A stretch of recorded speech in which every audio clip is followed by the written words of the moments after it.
Hello everyone, আমার আরও একটি ভিডিওতে সবাইকে অনেক অনেক স্বাগতম। দিনটা ছিল সোমবার আর আমরা ছিলাম বাড়িতে, যেহেতু তো জেঠিমণি কাকিমণিরা মিলে ঘরের পুজো দিয়ে দিয়েছেন। আর তারপর আমরা যাচ্ছিলাম শিব মন্দিরে পুজো দেওয়ার জন্য। জেঠিমণি, ছোট ভাই, আমি, কাকিমণি মিলে বেরিয়ে পড়েছিলাম। পেছনে কাকিমণি আসছিলেন। আর এই তো আমাদের গরু দুটিও ওখানে বাঁধা রয়েছে। মামনও পেছনে আসছিল। আমাদের বাড়ির কাছেই রয়েছে শিব মন্দিরটি। আর এই তো আমরা চলে এলাম।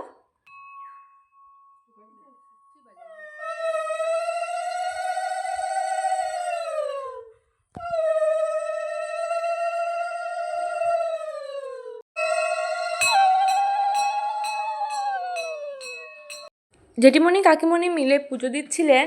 আর মা আজকে আসেননি আমাদের সাথে, মা পরে এসে পুজো দিয়ে যাবেন।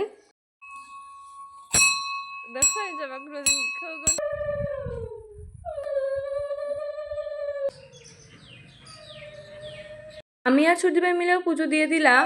আর এই তো পুজো দেওয়া হয়ে গেছে, এবারে ভোগার চলছে। শেষ পুজো দেওয়া, এবারে আমরা চলে যাব ঘরে। একটা লিচু গাছ আমাদের, কিন্তু গাছের লিচুগুলো এখনো কাঁচা রয়েছে পুরো। কি করছিস তুই? জুকনি ওই জু ও খালাতে জুক